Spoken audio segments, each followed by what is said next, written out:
we worship you. Father, we worship you. We bless your name. You can kneel down with me and pray if you can. Father, we thank you, Lord. You are God and there's no one else like you. Father, we bow before you. Father, and we worship you, Lord, and we say that you are God. And there's no one else like you, Father. Lord, we humble ourselves before your throne. And we pray, Father, for your visitation. Even in this place, oh God, this morning, we pray, Jesus, we need you. What can we do without you, Lord? You are our all and you are in all. And Father, we pray that you may touch our lives this morning. We thank you, Father. We thank you for your presence. We thank you that you are in this house. In the name of Jesus, Father, we have prayed. In Jesus' name, amen.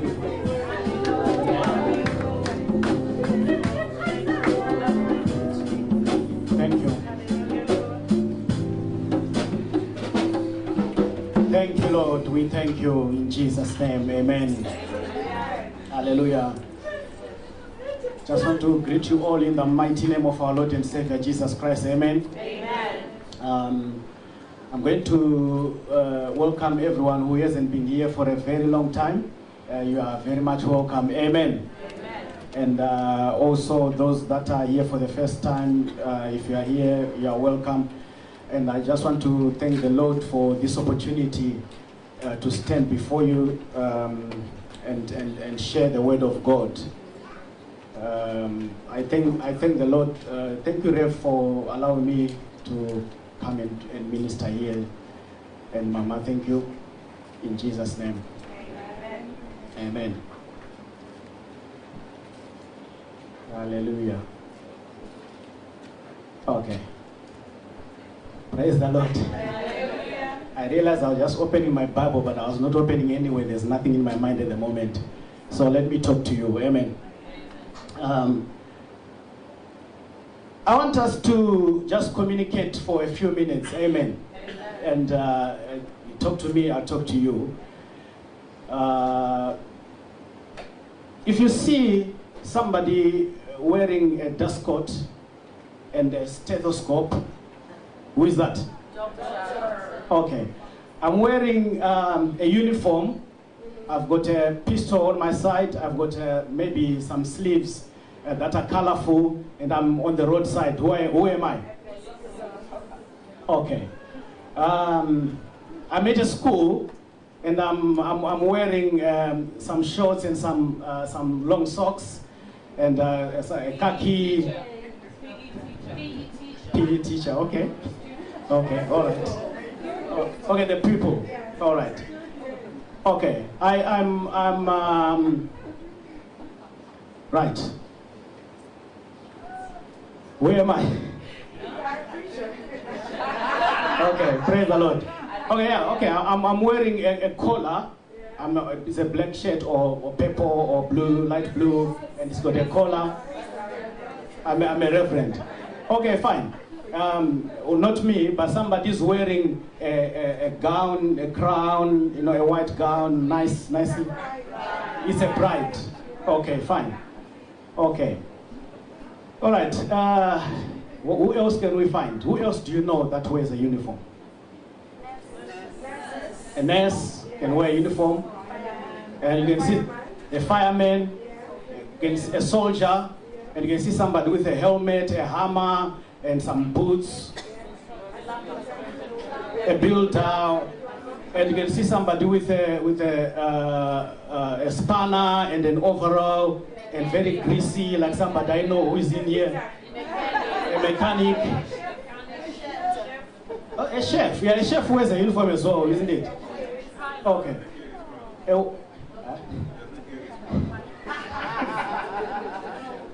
Maybe a pan. Praise the Lord. Hallelujah. Hallelujah. Now, I've given you different scenarios of somebody who's wearing something, and we're able to identify them by what they are wearing. Right. So I want you to put that picture in your mind as we go through. I don't have a lot of time, and my introductions are usually 1 hour, 30 minutes long. But I will try to go as fast as I can. If we have a scripture on the board. We are going to quickly read it. That's Genesis chapter 3. I encourage you so much to write because we're trying to move very fast, but I've got a lot of scriptures. And if you haven't been reading the Bible, for a long time, if you just read these scriptures, you cover a lot of ground, for this week. So please write them down. Amen. Genesis chapter 3, verse 4 says, "And the serpent said unto the woman, You shall not surely die. For God does know that in the day that you eat thereof, then your eyes shall be opened, and you shall be as gods, knowing good and evil. And the woman saw that the tree was good for food, and delightful to look at, and that it was desirable for obtaining wisdom, and she took some for its fruit and ate it. So she also gave some to her husband who was with her, and he ate. And then the eyes of both of them were opened, and they knew they were naked. So they sewed fig leaves together and made loincloths for themselves." Amen. I want you to see this picture. When Adam and Eve did eat the fruit, they saw that they were naked. So this is a condition that I want you to look at. There can be a condition of nakedness in your life. You can find yourself naked, or you can find yourself clothed.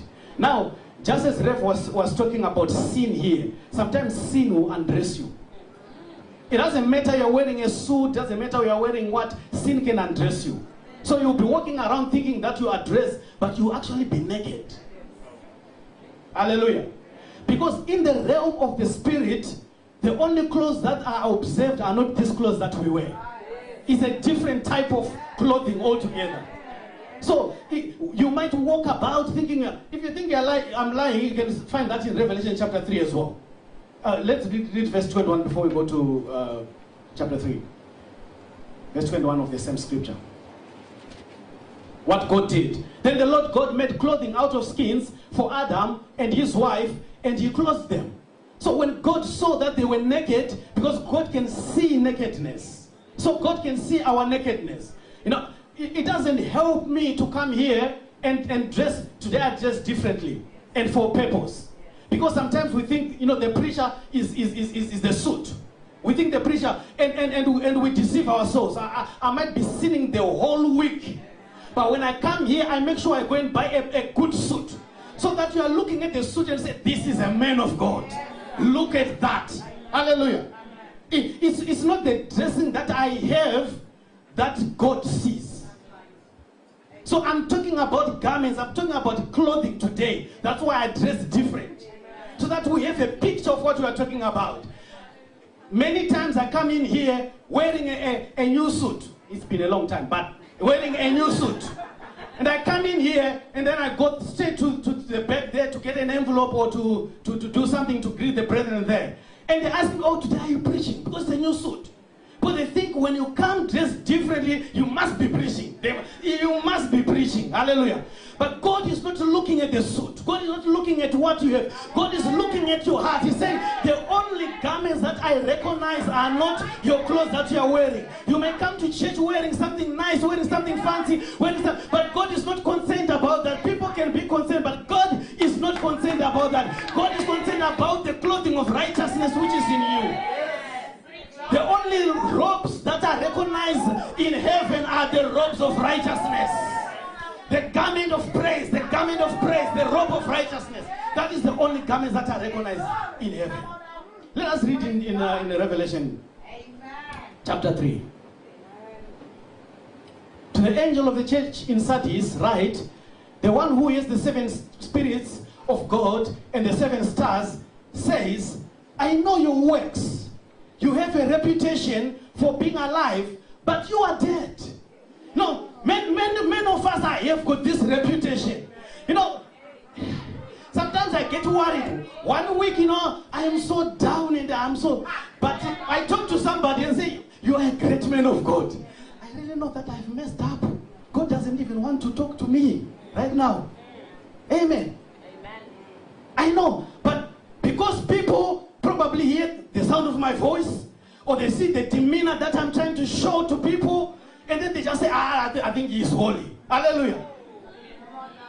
You have a reputation that you are alive, but you are dead. I don't want that reputation. I want God to be able to say to me, I am alive. It is God's account that matters about me. Man's account doesn't matter. People can say you are alive, you are alive, you are a powerful man of God, you are a great man of God. And God is saying, no, I have disowned you. I have rejected you like he rejected Saul. Whose account do we need? Now, we are walking about naked, and angels are saying, please clothe them. But because we are clothed with the latest fashion in that time, everybody will say, no, God is blessing. That brother, I think, is praying much more these days. I think he's fasting much more. God is blessing. Can you see the shoe and the clothes that he's wearing? And God is not concerned about all that. God is looking inside and saying, are you dressed in your spirit? I know Pastor K said one day, shoes or no shoes, I'll come and worship God. You know, if you are underdressed, earthly underdressed, and spiritually overdressed. This is what I want to be, spiritually overdressed. When God looks at me and he said, indeed he is dressed. Because it is the account that I stand on. Be alert and strengthen the things that remain, which are about to die. Do you know you're going to see things that are about to die in you? The fear of the Lord is about to die. Because you used to fear the Lord. You used to switch off your phone. You used to come in the house of the Lord and you used to fear the Lord. You used to come in and you had the desire to pray. And those things are ready to die. But the Bible is saying, be alert and strengthen those things that are ready to die. For I have found, I've not found your works complete before my God.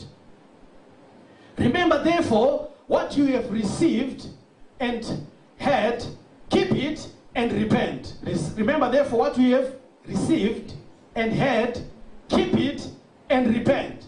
But if you are not alert, I will come like a thief, and you have no idea what hour I will come against you. But you have a few people in Sardis who have not defiled their clothes. Look, there's a few people in Sardis who have not defiled their clothes. And they will walk with me in white because they are worthy. They will walk with me in white because they are worthy. And in the same way, the victor will be dressed in white. You know, this is God who's dressing you now. This is not you dressed. You know, some people took these scriptures and they said, no, what? Let us go to church, everyone dress in white. Everyone. So everyone will dress in white, you know, because they want to be, you know, to align with the scriptures. But this is not you dressing yourself in white. I don't care if you dress in purple, green, yellow, brown, and blue. But when your heart is dressed in white, that's what matters. And he says, and I will never erase his name from the book of life. When you have not been dressed in white, God will never erase your name from the book of life, but will acknowledge his name before my Father and before his angels. Hallelujah. God wants to be able to, you know, say, this is my son in whom I am well pleased. Like Job, like he did to Job. You know, Job, he said, have you seen Job, my servant? Have you seen? Hallelujah. God wants to boast with us. But sometimes, you know, we are putting on something to cover what is not there. Anyone who has an ear should listen to what the Spirit says to the churches. Hallelujah. You need to listen to what the Spirit. Let's go to the next scripture. Hallelujah. Whilst we are there, I want you to be thinking, okay, who am I dressed as today? Are you dressed as yourself, as the nice...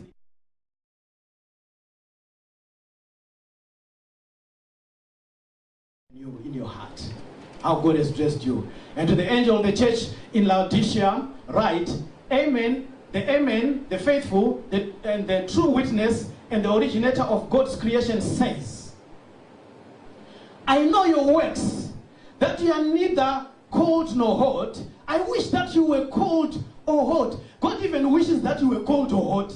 He doesn't like this lukewarm thing that we are doing. It's better, he says it's better for you to be cold so that I know this one is cold. And it's better that you are hot so that I know it's hot. When you are in the middle, I tell you that is dangerous ground. The middle is dangerous ground. You want to play church and you want to play the devil's advocate as well. This is dangerous ground. God is saying, I wish you were that side. I believe the ones that are on that side, the cold side, their punishment, God knows already. And I'm sure maybe he's considering. But those that want to walk in the middle, that want to be hypocrites, that want to be, cheating and doing this, this is dangerous. Because God says, I wish that you were cold or you were hot. Today is a day of saying, Lord, let me not be on the middle. I don't want to walk the fence. I don't want to confuse God, because he's not going to be confused. He has got a wish. So because you are lukewarm and neither hot nor cold, I am going to vomit you out of my mouth.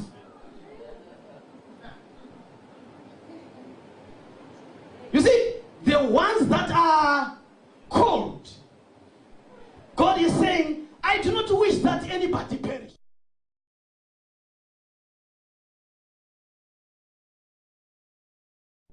So God still is protecting them sometimes. Don't go. Please come to me. Please come to me. He's still begging them.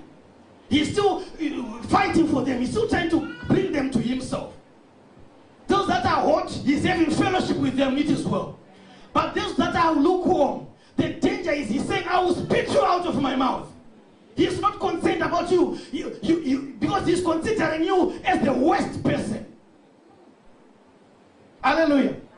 I need you to understand this. The ones that are cold, God wants to bring them in. So they are cold. They are not in a good place, but God wants to bring them in. The ones that are hot, they are in a good place. The ones that are lukewarm, they are in the middle. This is a dangerous place to be. If you decide to be a Christian, be a Christian. If you decide to walk with God, walk with God. Praise the Lord. Don't be in the middle. Because you say that I am rich, I have become wealthy, and need nothing. You don't know that you are wretched, pitiful, poor, blind, and naked.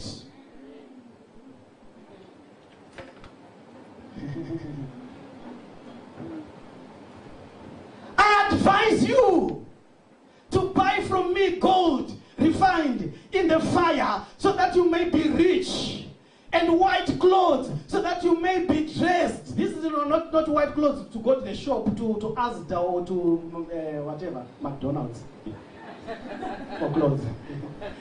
So that you may be dressed and your shameful nakedness not be exposed. What you do in secret, the Bible says it shall be on rooftops. And he's giving us advice. Buy from me, so that you may be dressed, and your shameful nakedness may not be exposed. And ointment to spread on your eyes, so that you may see. Praise the Lord.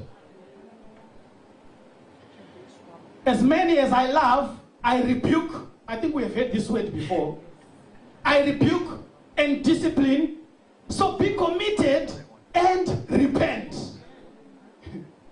Hallelujah.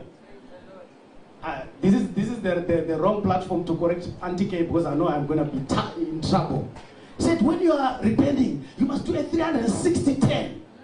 So I went into my room and I said, let me see a demonstration that, as I demonstrate this, I'm going to really know what it is that I must do. But then I said, I think I need to correct here, but this is the wrong platform. I apologize. When you repent, don't do a 360-10, because you're going to go like this. And then you're going to continue to go where you were going before. To 180 degrees 10.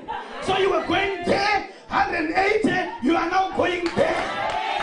Hallelujah. In Shona they say, akatenderera. So if ukatenderera, you just tend and then you are facing where you were facing before. But you must tendeuka. Tendeuka, look this side and start going. Hallelujah. Because if you take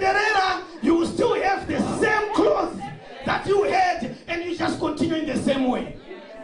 Praise the Lord. Praise the Lord. And the Bible is saying there in the last scripture, just go back to that scripture again, that be advised. Be advised. Just before that. I advise you. God is giving you advice. God is giving you advice to repent. Hallelujah. Many people are in bed right now, enjoying their bed. You woke up, you used some fuel, you came here just to be in the middle ground. Just to be in the middle ground.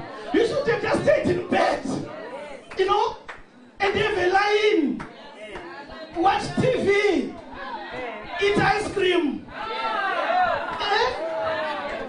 than to come and be in the middle ground. God forbid. When I decide to come and follow Christ, I want to follow Christ and I want to love Him. I want to be a child of God. I want to be dressed in white. I can't waste my time coming to church and knowing that I'm not doing what I'm supposed to be doing. I want to be able to say, you know, I strive. I work hard with my life. I work hard with my life so that I may gain Christ.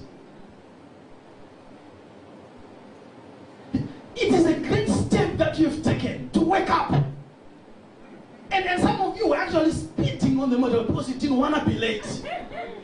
But after doing all that, and then you know that you are just living your life anyhow. It's not worth it, brethren.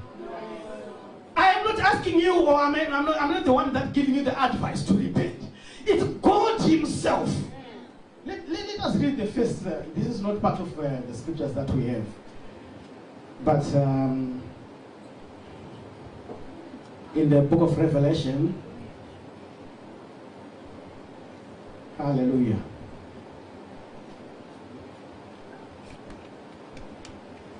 Thank you, Lord. It talks about Revelation chapter 1 verse 3. Blessed is he that readeth, and they that hear the words of this prophecy, and keep those things which are written therein, for the time is at hand. Hallelujah. If you need a blessing, hear the words of this prophecy and keep those things which are written therein, for the time is at hand. Hallelujah. For the time is at hand. Praise the Lord. Okay, let's continue on our schedule. All right. This was the preamble to the introduction. Anyone who has an ear should listen to what the Spirit says to the churches. That's Revelation. Can you go to 14, verse 14? Have we read that? Yes, we have read 20. Yeah, let's go to 20. Listen, I stand at the door and knock, and if anyone hears my voice and opens the door, I will come into him, and I will have dinner with him, and he with me. God is knocking at the door of your heart this morning. If you hear and you open your heart, you say, God, come in. He's going to come in, and you're going to have dinner together with Jesus. Hallelujah. Okay, quickly I'm going to just go through. You know, we talked about, you know, the kind of dressings that we have, and I've got a few things that I'm going to rush through here. The type of garments that you can have. That scripture would help us to get to. In Genesis chapter 3 verse 21 says that the Lord made clothing out of skins for Adam and his wife, and he clothed them. You know, God is ready to clothe you. You're not going to give yourself those white garments. God is ready to clothe you. When you sin, God is ready for you to come back to Him. And then He's going to cleanse you. He's going to give you the clean heart. Remember the story of the prodigal son. You know, remember how that he went away, and when he came back and his father saw him when he was still a great way off, and he ran to him, and they took him and they washed him and they gave him new clothes. Hallelujah. And they clothed him again with a new robe, and they gave him a ring. Hallelujah. Same thing happened even to Joseph. Joseph is in the prison, and when Pharaoh wanted his dream interpreted, he pulled Joseph out of the prison, and he had him washed. He gave him new clothes. Hallelujah. You have to understand that God is very much willing to help you from where you are. You are not going to help yourself. Jesus died on the cross for this very reason, to destroy the works of the devil. And what has been making you to walk in the way that you walk, a lukewarm life, is because that's the work of the devil. He's a deceiver. So we read, John himself had a camel's garment and a leather belt around his waist, and his food was locusts and wild honey. You see, this is another type of coat again that he had. If you notice in this same clothing that they had here, it's of skin. So it means they had to kill an animal. There had to be the shedding of blood. So when God wants to clothe you, you have to use the blood of Jesus to wash you. So there was the shedding of blood before they were clothed. They were shedding of blood before they were clothed. Let's go to the garment for occasion. I think we've spoken about this one. This is just the garment of occasion, which is about a wedding. And the Bible talks about, but when the king came to view his guests, this is the parable of the invited guests to a wedding. And when the king came, he saw that one of the guests there was not dressed for a wedding. And he said to him, "Friend, how did you get in here without wedding clothes?" No. If you come in the church here and you are doing something and Rev comes to you and Shammai, you know you're in trouble. Amen. When I say friend, what you are doing now, this is not right. So this is what this guy went through. He said, "Friend, how did you get in here without wedding clothes?" And the man was speechless. When God is looking at you, he's looking at your heart. He's looking for those garments that are clothed, waiting for heaven. And when you are not clothed in the right way, he's going to say, "Friend, what are you doing here?" And then the king told the attendants and tie him up hand and foot and throw him into the outer darkness where there will be weeping and gnashing of teeth. It's dangerous not to have the right clothing if you want to be a Christian. It's rather better we know that you are not a Christian yet, so that we can help you to come to the Lord. But when you say, "I've come to the Lord," and you still continue to walk in ways that are not for the Lord, it is a dangerous thing, because you'll be thrown out. This guy thought, tapinda. He said, I'm inside. No, I'm inside. But you are supposed to be tied up and to be thrown outside. Tied up and thrown outside. Hallelujah. For many are invited, but few are chosen. Many are invited. Many are invited. Many are invited. This is a scary statement as well. Because right now, many were invited right now, but few are chosen. I watched, I believe it was in St. Albans, I showed a scripture, a video of rapture. And these people are in the church is full. And then I'm glad in that video the pastor went, so I'm sure I'll put myself in. It was for rapture. So the pastor went and everybody went. There were a few that were left there. And for the first time in their lives, they bowed down to them and said, "God, we've missed it." Hallelujah. Let us continue. Joshua chapter, want to continue with them? Okay, Joshua chapter, yeah. And Achan replied to him, this is Achan, and you know what he had done, the Philistines had come against Israel. No, let me not go that way, I might be wrong there. But anyway, Achan, you remember the small town called Ai. No, the small town called Ai, or I, whatever you want to pronounce it. It was a very small town, but Joshua, as he was leading the Israelites to go and fight that town, they were defeated and they felt miserably. And they were trying to find out from God what happened. We thought this was a walk-over town. It was very small, but Then they realized that somebody had done something. So they brought Achan and they asked him, and he said, Achan replied to Joshua and said, "It is true, I have sinned against the Lord God of Israel. This is what I did. I saw among the spoils a beautiful cloak." One of the version says a garment, a Babylonian garment. From Babylon, and then other things, there's silver and shekels of gold, and I coveted them, and I took them. You can see for yourself, they are concealed in the ground inside my tent with my money, with the money under the cloak. There are some type of clothing that can cause problems for you in life. This guy sees these garments, and then he admires them, and then he takes them. Hallelujah. So garments can cause problems for you. Praise the Lord. If you know that you are weak in certain things, don't just go to the beach and go to a nude beach. In the first place, you shouldn't have been there. Number one. Number two, if you know that, even the things that they wear at the beach are a problem for you, you would rather go when nobody else is there in winter, go to the beach. Save yourself. There are some garments that can cause problems for you. Hallelujah. So if you know these garments cause problems for me, avoid where they are.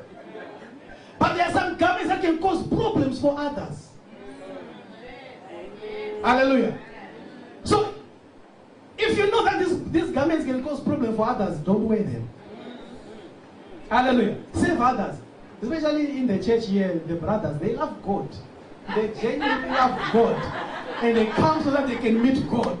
But when they come, they meet a garment.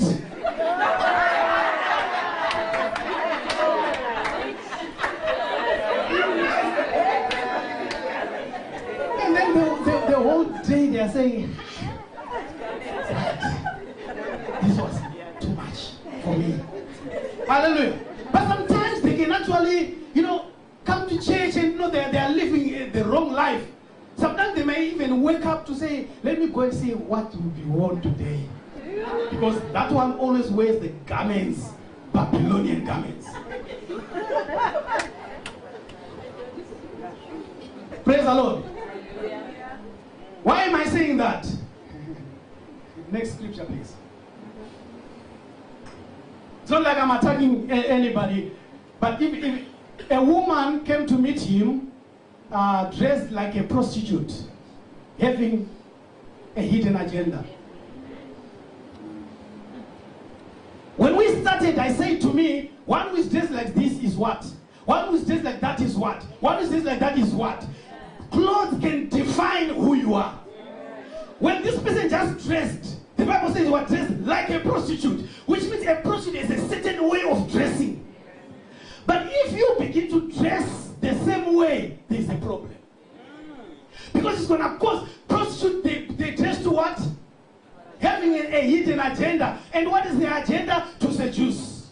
So you see this attire being advertised in television. Its intention is to seduce men.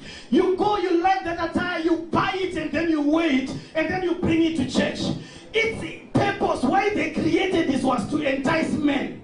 When they were advertising in television, you saw that the lady was going and the men were turning their heads, and you went and buy it.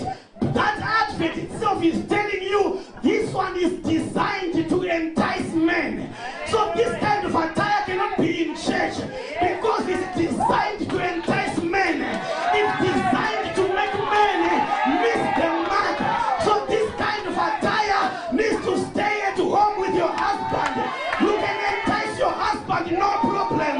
But when it comes to church, it entices the wrong people. It entices the people whom Jesus has died for. The people whom Jesus has shed blood for. The people whom Jesus is saying, I love their hearts. I love their hearts. Jesus is saying, these ones I died for. They are trying very hard. You don't know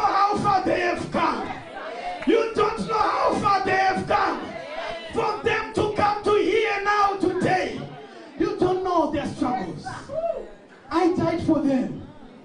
But you still dress like this to entice men. Babylonian garments. These garments were so beautiful that Achan, no matter he was moving with Joshua, when he saw them, he said, these ones I will take. These ones I will not leave. They are garments that are designed to entice men. They are garments that are designed to deceive or disguise. Saul disguised himself. That's 1 Samuel chapter 28, verse 8.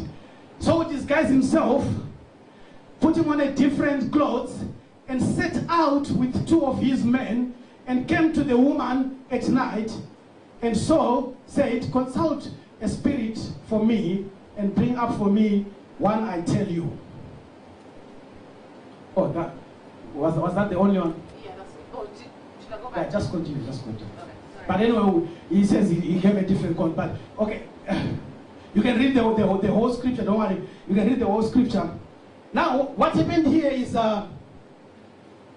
Philistines came against Israel, and Saul realizes that we are in trouble here, and he inquires of the Lord, and God doesn't tell him nothing, and he gets worried. At this time, what Saul had done, he had taken all the people with familiar spirits and all the wizards and everything, and then he had chased them out of Israel.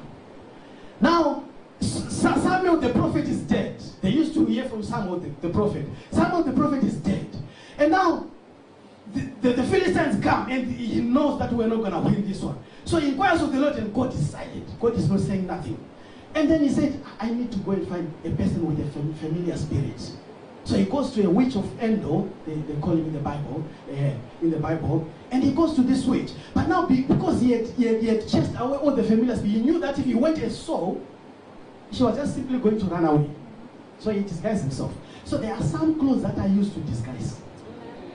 So he clothes like whatever he clothed like, to disguise himself, so that he can approach this woman. So he approached this woman and he asked her. She later found out that it was him, but he disguised himself to approach her. So there are clothes that are worn to disguise. Now I want you to be out of a trap. A trap which you can clothe yourself to disguise that you are walking with God.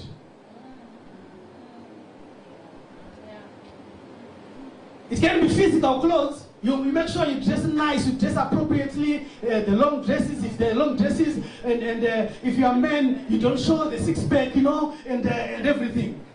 So that you don't entice people. Hallelujah. So you dress appropriately, but it's to disguise. You are still not walking with God, but you want to make people think that you are walking with God. Sometimes it's the face. When we are doing worship here, you probably do like what I do, and then you close your eyes like this, a face to disguise, clothing to disguise. Yet there's nothing really inside. Or you lift your hands, and then you even kneel down, you even lie prostrate, and only to disguise. There are clothing that are designed to disguise. But I want you to be out of that trap. Don't clothe yourself with anything that disguises, because God knows you anyway. God knows you anyway. Tell your neighbor, God knows you anyway. So you can't deceive anybody. Matthew chapter 7. Beware of false prophets who come to you in sheep's clothing, but inwardly are what? Ravaging wolves. Hallelujah. There can be false prophets that come to you inwardly. They appear as if they are good, they are working with God, but they are ravaging as what? Wolves. You recognize them by their fruit. Are grapes gathered from the thorn bushes and figs from the thistles? Hallelujah. Their fruit will tell you. Praise the Lord. So beware of any clothing that seems to want to disguise or to deceive people. So watch out for them, for other people who want to deceive you. And also don't try to deceive God. God is not deceived. You'd rather be genuine and say, God, you know what? They are saying the Holy Spirit is moving here. I can't feel anything. God, help me so that I can also feel. I mean, it's better than to pretend. You know, there was a video that was circulating on WhatsApp, and a woman was saying, I went to this church and then they were praying for me, and then the pastor was saying, fire, fire, fire, and speaking in other tongues. And then I didn't know what was happening. I also started making my own tongues. You're actually creating problems for yourself. If you're not baptized in the Holy Ghost, you don't speak in other tongues, the pastors are here. Say, you know what, I need to speak in other tongues. Don't start creating for yourself. Okay. Now I'm halfway towards my introduction. Okay, there are comments. I need that scripture. Woe to you, scribes and Pharisees, hypocrites! You are whitewashed tombs, which appear beautiful on the outside, but inside are full of dead men's bones and every impurity. Every impurity. It doesn't help us people to come to church and have these things inside of us and then appear as if everything is okay. I said you should be just having ice cream at home.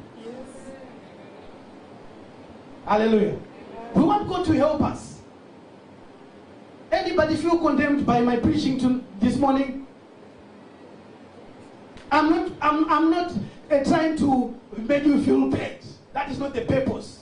But I'm trying to make you notice that these are the things why, some people move from church to church and say, I went to this church, at first I thought they were good people, but I realized they are just the same. So I went to this one, I realized they were the same. Now he says, I'm now having church in my own home.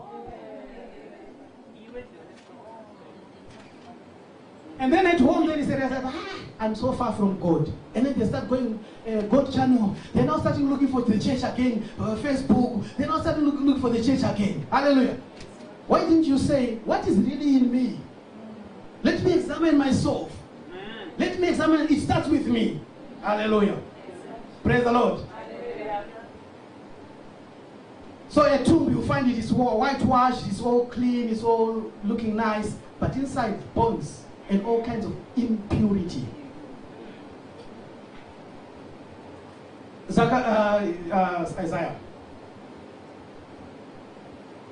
All of us have become like something unclean, and all our righteous acts are like polluted garments.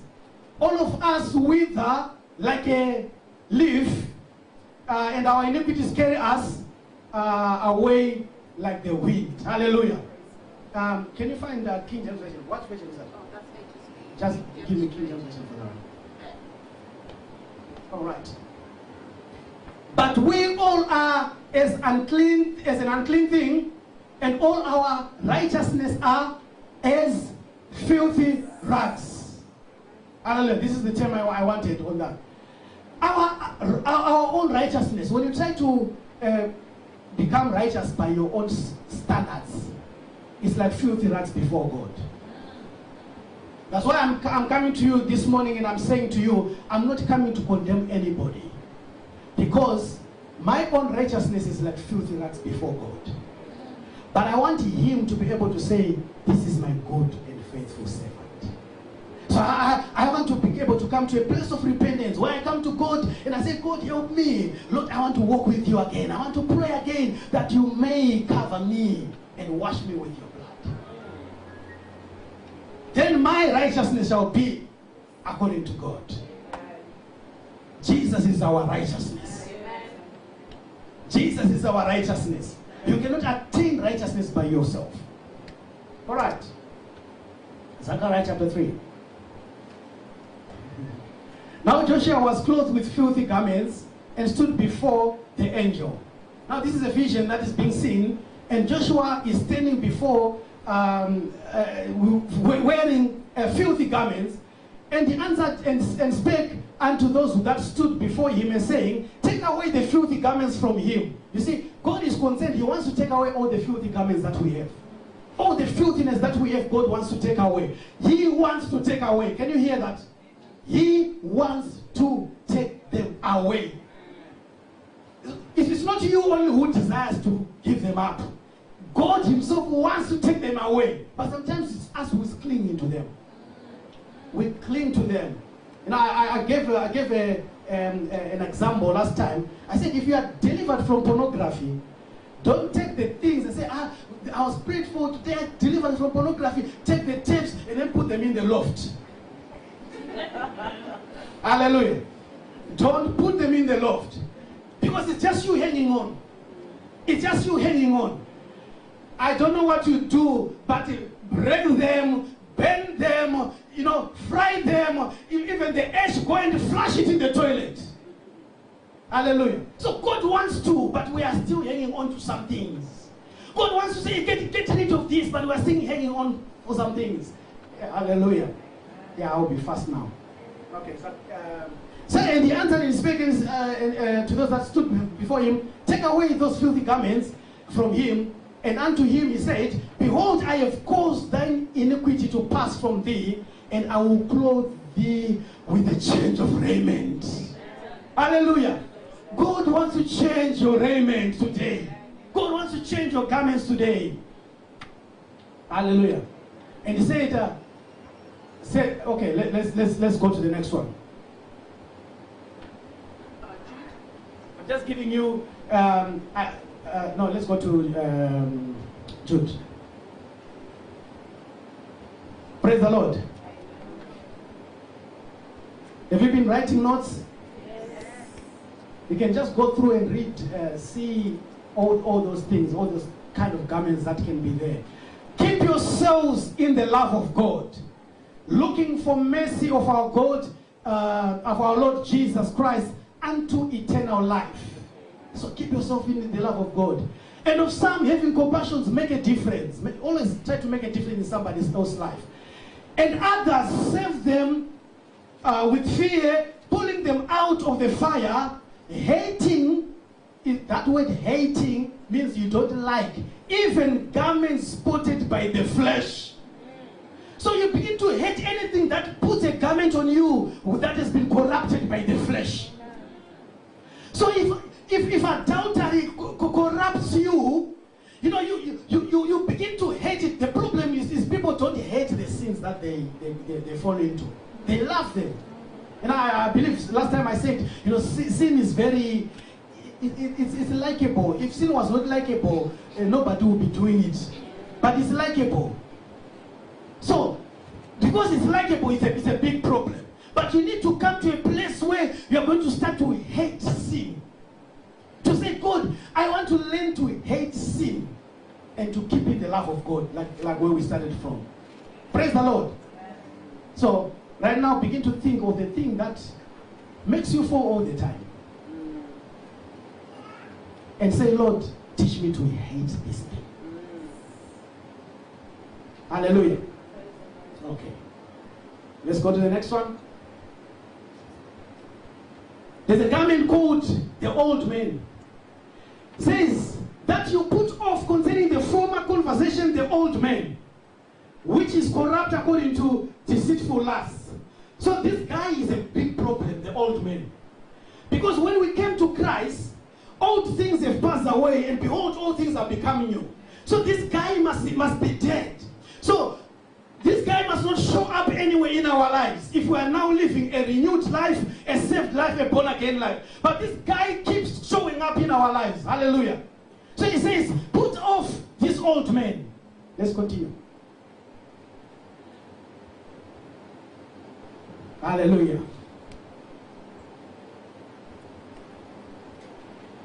The Ephesians. Okay. Oh, the Ephesians, sorry.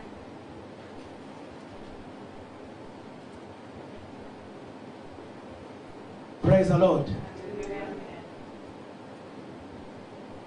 Glory to Jesus. So you need to get rid of the old man. Now the old man is a very stubborn man because he keeps on, you know, appearing in your life, and be renewed in the spirit of your mind.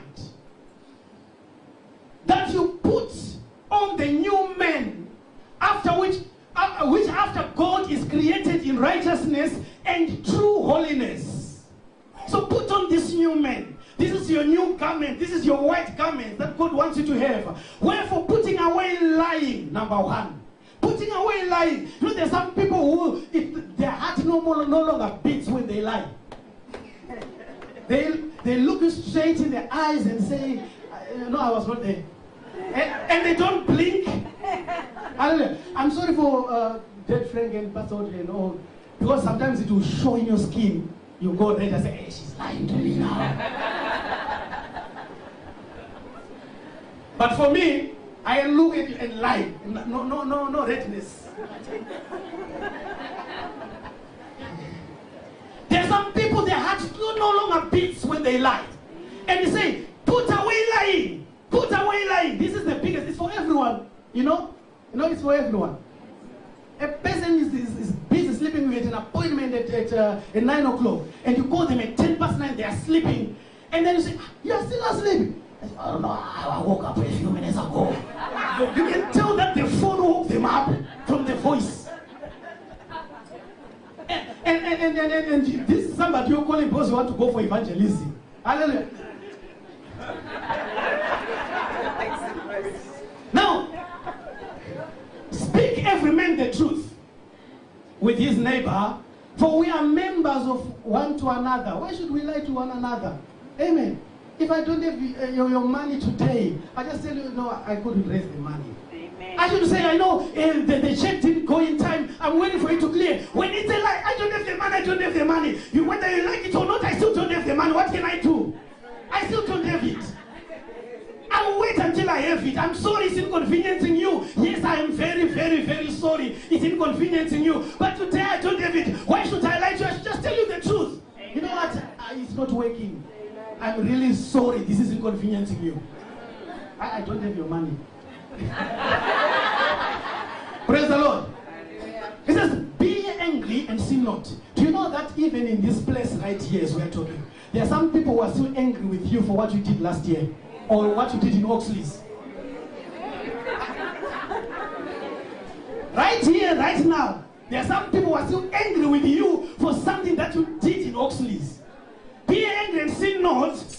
Let not the sun go down upon your wrath. Hallelujah. Let us go. Neither give place to the devil. Let us go. We know what that means. Don't give place to the devil. Let him that stole steal no more. Do you know there are still people who steal in church?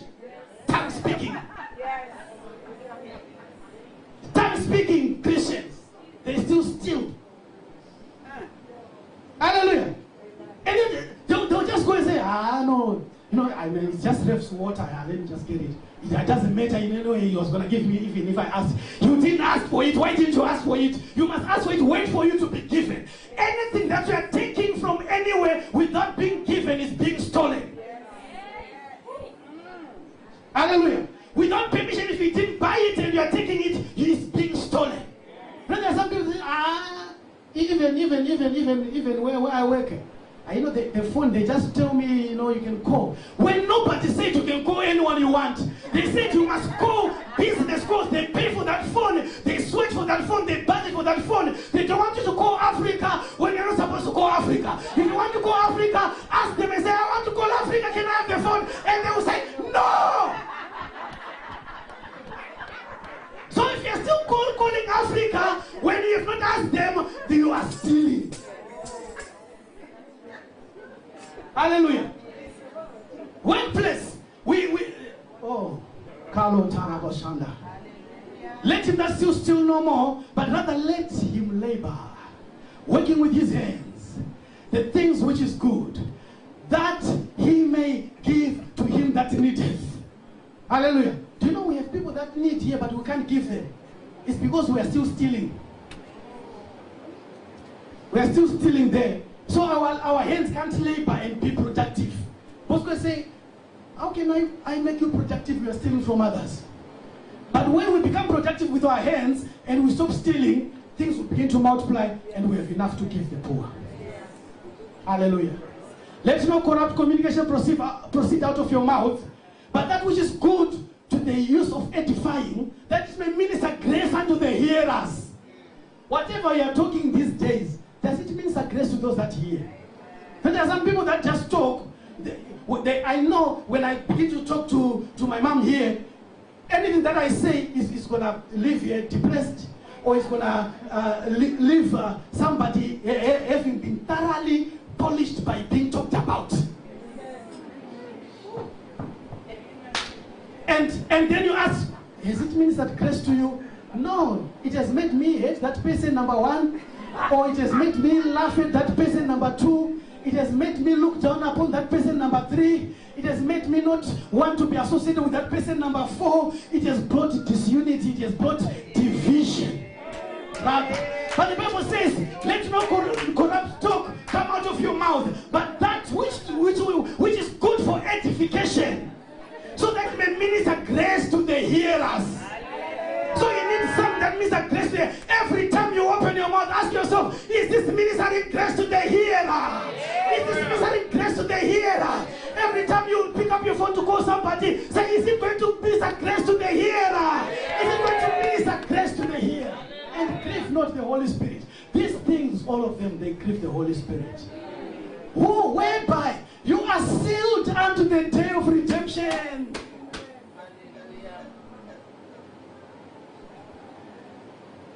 This is like saying you are in prison, and they give you 100 pound note and say, this is going to be what's going to take you out. I'll finish very soon. We'll take you out of your prison. Pay this money to the prison guard, to the prison superintendent, and they're going to release you. This is what they have required.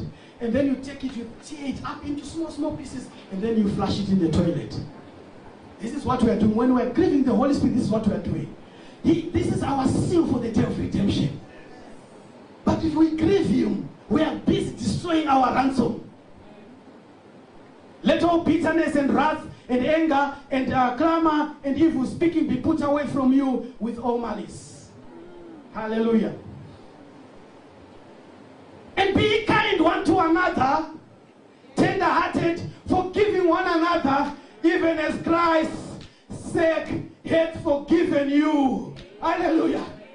Imagine that person who was still holding a grudge for you from Oxley's, today will forgive you. Amen. Today will forgive you and say, I have forgiven you. I have let go. No more again. Praise the Lord. Hallelujah. God is good. Okay, let me just go to this one. It's very important. I'm almost finishing now. Garment of offense.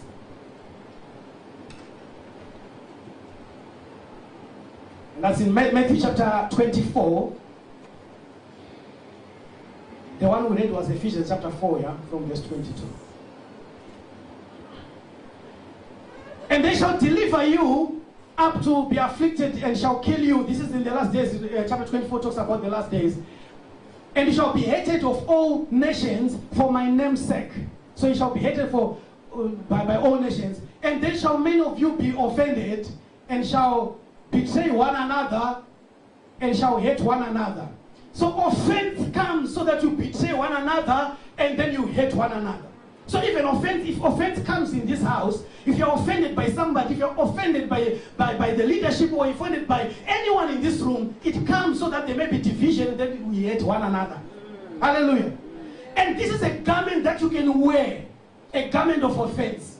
You can come to church every time wearing this garment, and you are coming on the stairs there, thinking, but they offended me. I have to come up because I love my God, but I'm offended by them. Wow. Hallelujah. But you're still coming up and you're saying, and today I even want to sit this side because Sister Emma is going to be sitting that side. I want to sit that side because she offended me, but I just want to come here for my Lord. You are wearing a garment of offense. You are wearing a garment of offense. God wants to take away that garment of offense. And that people might just love one another. And just say, we are all here for a common purpose. To worship God, to love Him, to become better. This is not a place of holy people. This is a people that are confused. That are saying, God help us that we may become better and better every day. So if I offend you today, I don't intend to. But it's something that is happening that I'm working on. I am working on it. So just help me in this journey. In the name of Jesus. Hallelujah.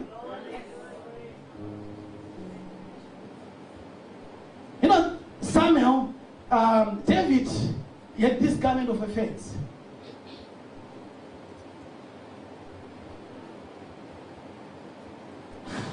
He refused it. He had an opportunity to have it, but he refused it. Let me just read the scripture. And David spake to the men that stood by him. No, that's not the right scripture. 26. And David said, no. 1 Samuel 17, verse 26. Okay, yeah, that's the right one.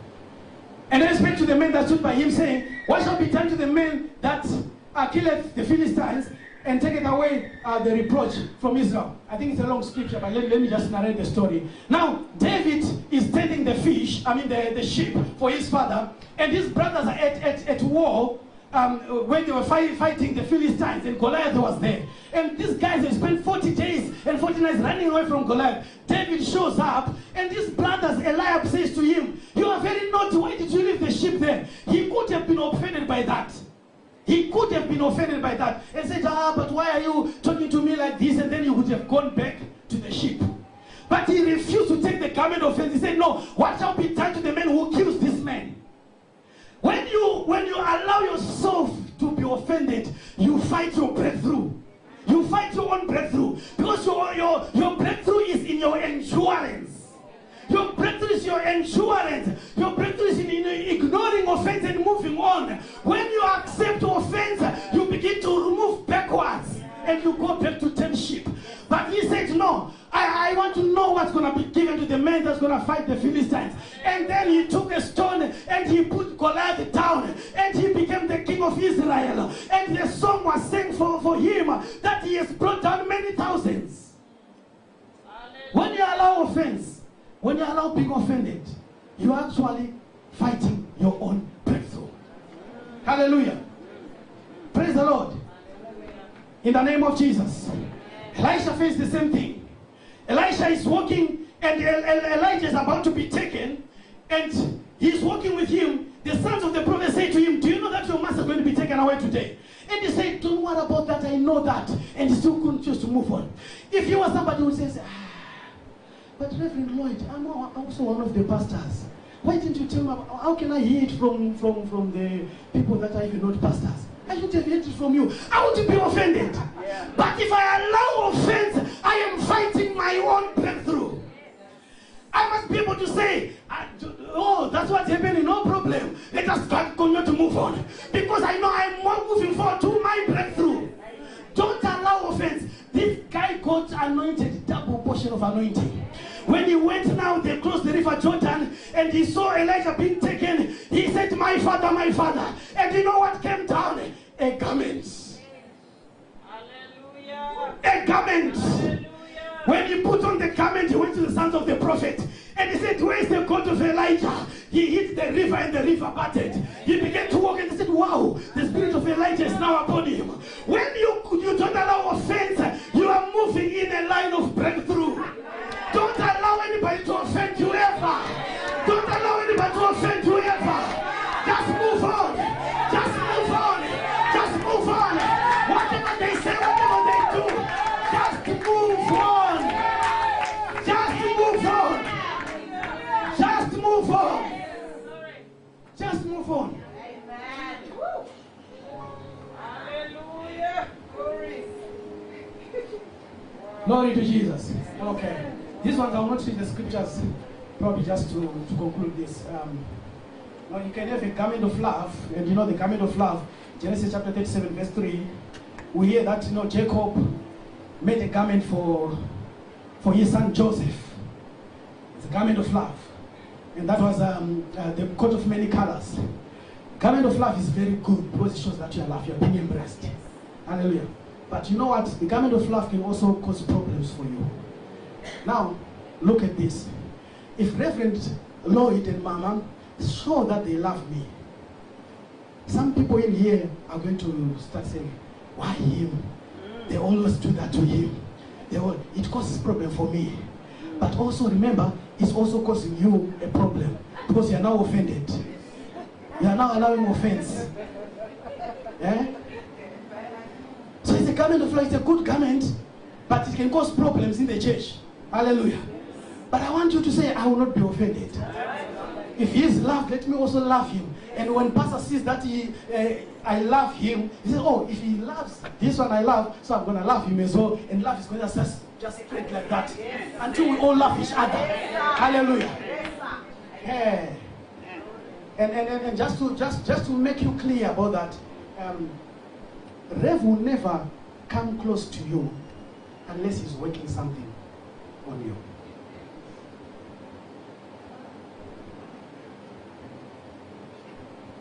I'm talking from experience. Rev at one time, he was with me. I knew the problems I had, I never told him. But I would like that. When I graduated out of those problems, and I know now I'm over this then. Rev tells me what to do when he wants me to do something. Hallelujah. It's the same with God. It's a principle of the kingdom. When you first came to the Lord, you will just kneel down and heaven will just fall when you are praying. But now he knows that you are mature now. He now needs you to walk by faith. Don't walk by sight. Before he used to give you signs that he's there. He used to give you signs. I'm here. Carry you there. Make you jump that ditch. You used to make sure. But now he's saying, now you are mature. You have graduated. You can walk now. Even if you don't feel me, I'm still there. Even if you don't see me, I'm still there. Even if you are broke, I'm still there. Even if there's no food in your fridge, I'm still there. Because he knows you cannot walk by faith. You are mature. You can handle anything. I was just correcting the statement that I said here. Praise the Lord. There's a garment of promotion. I think we've talked about this when we began. When we were talking about Joseph, when Joseph, came out of prison, he was clothed and he was given a garment. And when he became the prime minister of Egypt, he was also given a garment for that. And there's a robe of righteousness where I'm going to conclude. I really apologize for the time. Isaiah chapter 61.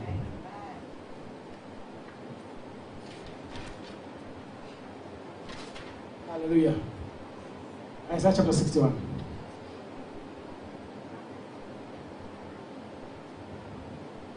That verse 10. Yes. I will greatly rejoice in the Lord, and my soul shall be joyful in my God, for he hath clothed me with the garments of salvation. So number one, you need a garment of salvation. Hallelujah. You need to make sure you are saved. You've accepted Jesus in your life, and you've received Jesus Christ in your life and as your Lord and Savior. Garment of salvation. And he has covered me with the robe of righteousness. As a bridegroom taketh himself with ornaments, as the bride adorneth herself with jewels. Hallelujah. Praise the Lord. Hallelujah. So clothe yourself with the garment of righteousness. Now it's time to change your garments. Yeah, you can close your Bibles now. And Lina, can you give me the scripture, please? Genesis.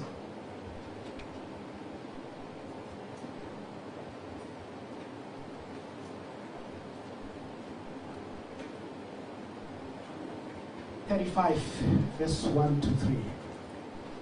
And the Lord God said to Jacob, arise and go up to Bethel and dwell there and make an altar unto God that appeareth unto thee when thou fleddest or ran away from the face of Esau thy brother.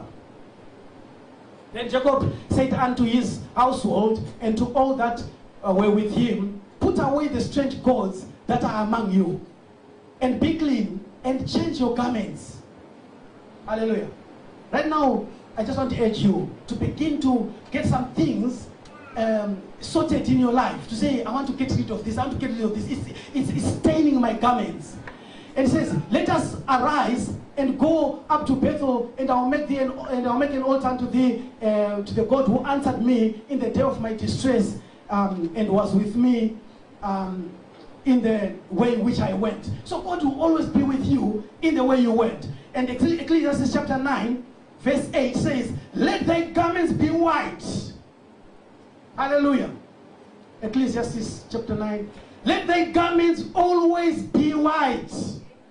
And let thy head lack no ointment. When you walk in righteousness, the anointing will just be upon your life.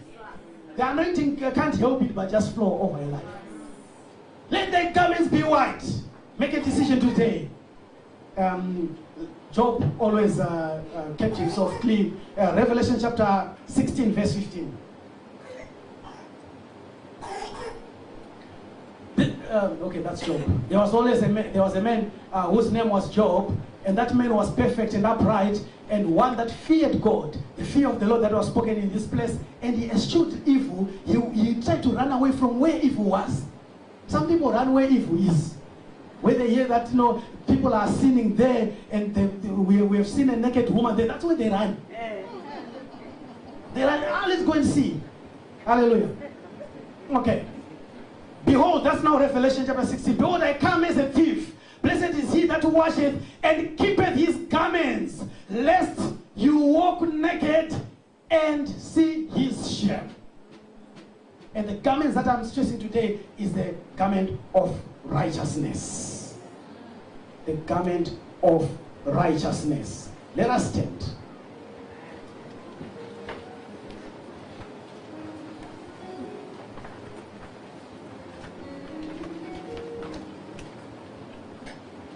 We thank you, Lord.